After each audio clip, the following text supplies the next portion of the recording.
KLBK is honoring Black history. Sponsored by Lubbock National Bank. Thanks for being with us tonight as we honor Black history and celebrate the countless achievements of those in our community. I'm Matt Still. I'm Terry Furman.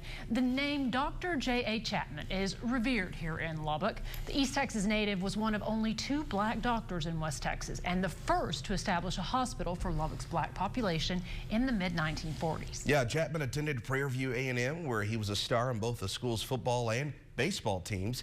He later graduated from Meharry Medical College in Nashville without ever owning a textbook. He would borrow books from his classmates and would work the cotton fields just to get through school. Wow. Matt got the chance to talk with the last 2 surviving sons of Dr. Chatman to learn more about their legendary father.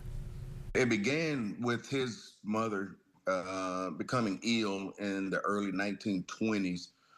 In Mahia, and she could not or would not be treated by any of the local physicians who were all predominantly white, and she did wind up passing away in 1922, and he made up in his mind then that he wanted to do something to help his community. That drive led Joseph Alvin Chatman to college, then med school, and then back to his hometown of Mahia, where he opened a hospital for his community at the age of 25.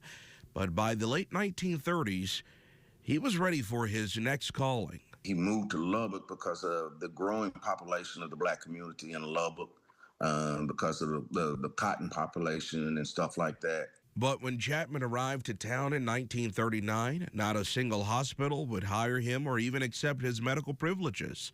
But Chatman saw that there was still a need in this growing city. He was probably one of the only black people that were able to secure a loan for like $45,000 from a bank there in Lubbock, and he was able to build the facility now that is there at, on Cedar Avenue. Even as a widowed father with positive ambition, it took a village to help Chatman get to the finish line. You know, the hospital itself was hand-built by him, the people in the community, and his sons, his older sons, Harold and Balton. They actually plowed the ground, and the cement blocks and stuff that you see there today are still the cement blocks that they used to build it. Finished in 1945, the Chatman Hospital focused on giving people the respect and dignity they deserved, no matter what they looked like.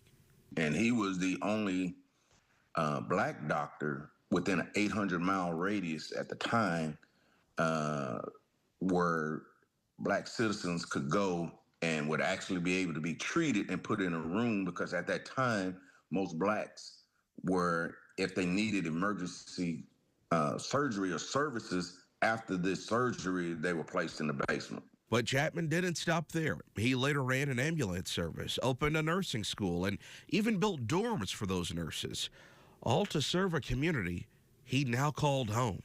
He was definitely a Renaissance man. He was ahead of his time. My dad was like, I guess most dads and how sons see their dad is my first hero.